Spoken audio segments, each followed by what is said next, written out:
Ini kata-kata An-Naqdiyahnya ini bermakna bahwa di dalam amaliyah, di dalam fikrah, di dalam harakah, PWI sama dengan Nahdlatul Ulama.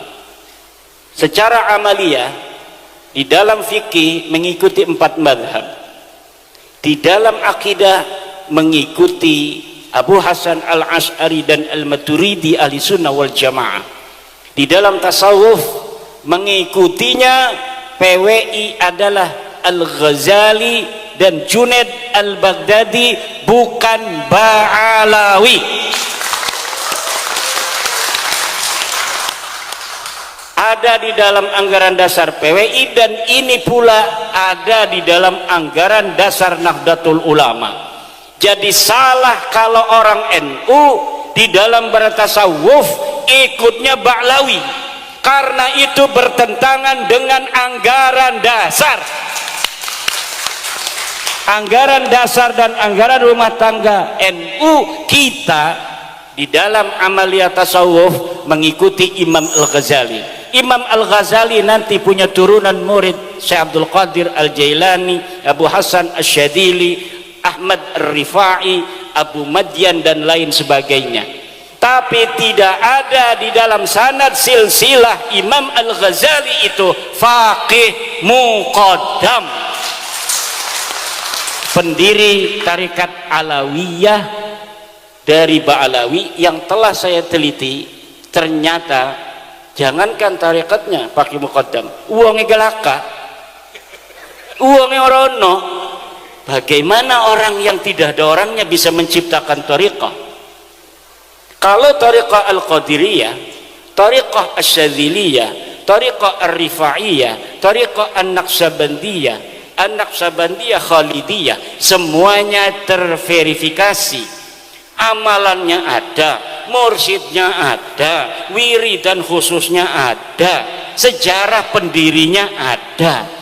Lah kalau tarekat Alawiyah, saya sudah mencari, coba tarekat itu kan wiridan, habis sholat baca apa? Kalau Qadiriyah baca la ilaha illallah 165, kalau Syadziliyah dia bacanya 100 membaca istighfar, 100 membaca sholawat, 100 membaca la ilaha illallah setiap waktu subuh dan waktu asar. Semuanya ada. Lah saya cari dalam kitabnya Al-Manhajus Sawi yang katanya adalah fi bayani tariqah Alawi, ini ndak ada wiridannya opo, mursidnya sopo, siki sing ngijazahkan sopo, orono. Lalu kenapa mereka selalu bilang kita ikuti tariqah Alawiyah, tariqah Alawiyah? Buktikan sanad silsilahnya tariqah Alawiyah sampai Rasulullah. Tidak ada. Kalau yang dimaksud adalah silsilah sanad sampai Faqih Muqaddam, terus ke Ali, terus ke Muhammad, terus ke Ali, terus ke Alwi sampai Ubaid, tidak ada di kitab lain selain kitabnya Ba'alwi. Kenapa tidak ada? Ya karena uangnya laka. Karena uangnya laka, bagaimana diverifikasi di dalam kitab-kitab semasa Bapak pejabat? Jadi misalnya saya nih, tariqah saya Al-Qadiriyah wan Naqsabandiyah, tariqah Qadiriyah Ar-Rifaiyah, tariqah Syatariyah. Saya juga tariqah Syadziliyah, saya juga tariqah Naqsabandiyah Khalidiyah. Gurunya anak kabeh. Lamun tekan yang gurunya dia aku sira murid kita. Lah kemudian silsilah sanadnya sampai ke atas, bahwa misalnya Abdul Qadir Al-Jailani, beliau adalah seorang yang historis pada masanya di abad ke-6 Hijriyah.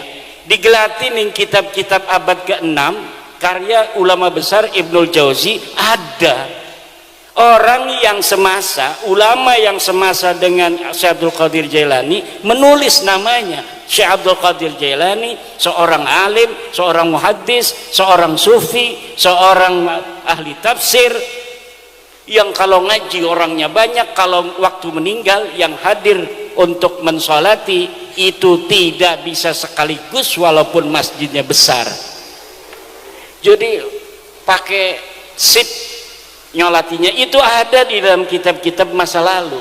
Faqih Muqaddam katanya wafat 653 Hijriah, abad ke-7 Hijriah. Kitab-kitab di Yaman sudah banyak. Ada kitab Tabaqat Fuqaha'il Yaman. Wah, itu sebelumnya. Kitab As-Suluk fi Tabaqatil Ulama wal Muluk. Ada kitab Ibnu Hisan, ada kitab Al-Muqrizi dan lain sebagainya. Tidak ada satupun yang memberitakan pernah ada dulu di Yaman seorang alim yang namanya Muhammad bin Ali Faqih Muqaddam. Teu aya ora ono. Lah kalau ora ono berarti apa? Kisah yang ditulis hari ini adalah fiktif, sangkuriang. Sama dengan sangkuriang, sama dengan sangkuriang, terus yang di Padang namanya apa? Maling kundang wa akhwatuha. Kalau yang di Blora ini atau yang di Grobogan, Joko Tarub, itu orangnya asli, sejarahnya ada, silsilahnya ada, tapi ada cerita legenda yang dibikin oleh para sastrawan. Jadi pada saat yang sama seorang sejarawan menulis pada masanya, pada saat yang sama pula seorang sastrawan mencatat dalam versi sastra. Ada ketemu dengan bidadari, Nawang Wulan. Ya kata saya sama pakar sejarah itu, saya berarti turunan bidadari karena saya juga ada silsilah kepada Raden Joko Tarub. Jadi kalau ngelihat bapak-bapak ini, saya itu bercahaya karena turunan bidadari.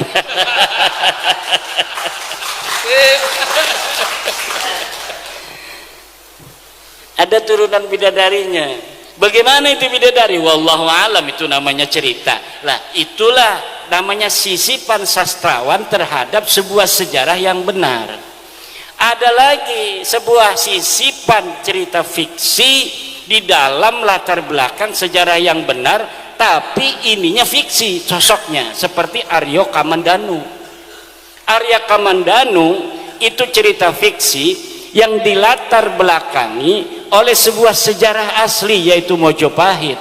Seakan-akan Arya Kamandanu bertemu dengan Gajah Mada, bertemu dengan Hayam Wuruk dan lain sebagainya, tetapi sosoknya fiktif, dibikin sebuah kerajaan yang seakan-akan ada berbarengan dengan kerajaan Mojopahit, yaitu namanya kerajaan Madangkara. Tapi kita lihat di dalam kitab-kitab sejaman yang ada itu, ketika Majapahit ada itu Pajajaran, Telaga, nggak ada yang namanya Madangkara.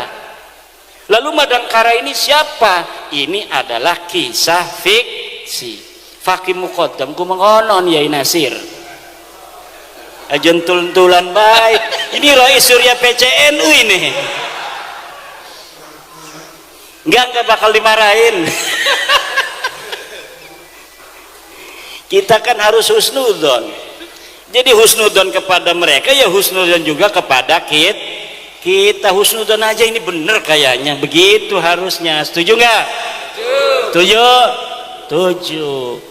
Lah, ketika dalam amaliyah kita mengikuti Nahdlatul Ulama, dalam fikrah juga kita mengikuti Nahdlatul Ulama. Apa fikrah kita? Fikrahnya 3. Yang pertama adalah tawassut, tatawur, dan manhaji. Tawassut artinya tidak liberal, tetapi juga tidak tekstual. Orang kalau cara berpikirnya sudah seperti ini, tawassut, dia tidak liberal, tidak mengkesampingkan teks Al-Quran, tidak mengkesampingkan teks hadis, tetapi dia tidak pula tekstual. Kalau tekstual jadinya Wahabi. Kalau Wahabi tekstual, ketika ada sebuah kalimat tidak ada misalnya yang namanya maulidan, maka secara pemahaman dan cara berpikir Wahabi, maulid tidak boleh. Kenapa? Tekstualnya tidak ada. Dia tidak pernah al-jam'u bainan naswaini, dia tidak ada tafsirun nas, tidak ada pula interpretasi yang lebih detail berdasarkan dengan usul kaidah usul fikih yang ada, yang dikembangkan oleh para ulama. Nah, kita ini adalah dalam cara berpikir NU dan cara berpikir PWI sama, karena PWI anaknya NU. Apa? Tawassut, la liberalian wala tekstualian. Kalau liberal ada teks, dikesampingkan teks ini untuk kemaslahatan. Kalau kita itu tekstual, kalau tidak ada di dalam teks, maka itu sudah dianggap tidak boleh, haram dan bid'ah. Maka orang tekstualis mudah membid'ahkan umat Islam. Kalau kita liberalis, kita akan jauh melenceng daripada Al-Quran dan Al-Hadis. Cara berpikir kita adalah tawassut, la liberalian wala tekstualian. Yang kedua, kita cara berpikirnya adalah tatawur, dinamis. Karena kita ini tidak tekstualis, maka kita dinamis. Bagaimana dinamisnya? Jangan-jangan nanti terlalu dinamis, nanti kita akan menjadi liberal juga. Diikat oleh satu cara berpikir yang namanya cara berpikir manhaji, bermetodologi. Cara berpikir kita ada metodenya. Dari mana? Dari Ar-Risalahnya Imam Asy-Syafi'i, kemudian dikembangkan oleh Talkhisnya Imam Al-Juwaini, oleh Al-Mustasfanya Imam Al-Ghazali, oleh Ghayatul Wusul, oleh Jam'ul Jawami Imam As-Subki, oleh Tasniful Masami, Sarah Jam'ul Jawami, Hasyiahnya Al-Attar, Hasyiah dari Jam'ul Jawami. Itu metode berpikir kita. Nggak mungkin orang NU itu akan menjadi liberal, nggak mungkin orang NU akan menjadi tekstualis. Kenapa? Karena dia cara berpikirnya bermetodologis. Metodenya dari siapa? Dari Imam Asy-Syafi'i melalui kitabnya Ar-Risalah, dikembangkan oleh punggawa-punggawa madhab Syafi'i seperti Al-Juwaini, Al-Ghazali, As-Subki dan lain sebagainya. Kemudian di dalam amaliyah sudah harokah, kita menggunakan arba'atu ta'in. Ada 4 T. Yang pertama adalah talayun. Apa? Talayun, santun. Kita di dalam berharokah, walaupun geloranya luar biasa, siap mati di medan juang tadi, tetapi harus dalam menyampaikannya talayun. Apa talayun? Santun. Santun tapi ngena. Terlalu santun husnudon jangan. PWI ini bedanya sedikit aja. Kalau NU sekarang ini husnudon, kalau PWI hakul yakin Ba'lawi, bukan keturunan baginda Nabi besar Muhammad sallallahu alaihi wasallam. Jadi ketika Yai Muhammad Nasir sedang pidato atas nama Surya, Rois Surya PCNU Blora, maka dia kalau ditanya, Yai gimana Nasabalawi? Anda bertanya pada saya, apakah saya sebagai Rois Surya Blora PCNU atau sebagai kesepuan PWILS? Kalau kata yang nanyanya, saya bertanya atas nama Surya PCNU. Kalau atas nama Rois Surya PCNU, maka husnudon.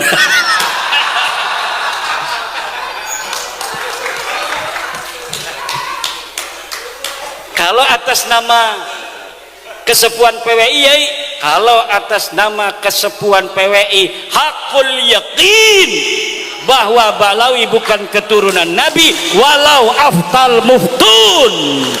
Begitu jawabnya, Yai. Insya Allah selamat dunia akhirat.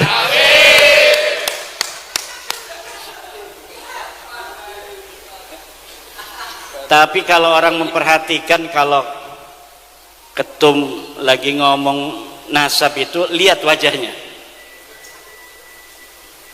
Itu gaya-gayanya orang ledek itu. Husnudun aja. Itu ngeledek itu, tapi nggak ngerti orang diledek itu, malah seneng. Ada yang diledek dapat duit lagi. Yang kedua, tatawu. Apa? Tatawu, harus sukarela. Orang masuk PWI nggak ada yang maksa. Bukan karena kita dilantiknya di gedung DPRD seperti hari ini, dihadiri oleh Bapak Bupati, wakilnya, dan juga mantan Bupati, oleh para anggota dewan, bukan berarti kemudian kita yang jadi anggota ini dipaksa oleh mereka. Tidak, kita ini PWI tatawu dengan sukarela. Makanya mukibin itu adalah calon-calon mad'u kita. Jangan dibenci. Mukibin itu harus kita sayangi, karena untuk mereka lah kita ada. Kalau nggak ada mukibin, buat apa ada PWI? Cukup NU. Tapi karena ada mukibin yang harus kita selamatkan, jiwa mereka, mental mereka yang terjajah, hidup mereka yang secara ilmu akidah mau ke surga aja harus ngikut-ngikut kepada orang, kepada manusia yang tidak diajarkan di dalam agama Allah. Orang-orang menunduk setunduk-tunduknya kepada manusia, jangankan hartanya, kadang-kadang istrinya diminta juga dia berikan. Untuk merekalah PWI ada, untuk merekalah kita berjuang. Maka kita jangan menganggap mereka musuh, tetapi menganggap mereka adalah medan juang kita. Merekalah mad'u, orang yang kita ajak, orang yang kita selamatkan.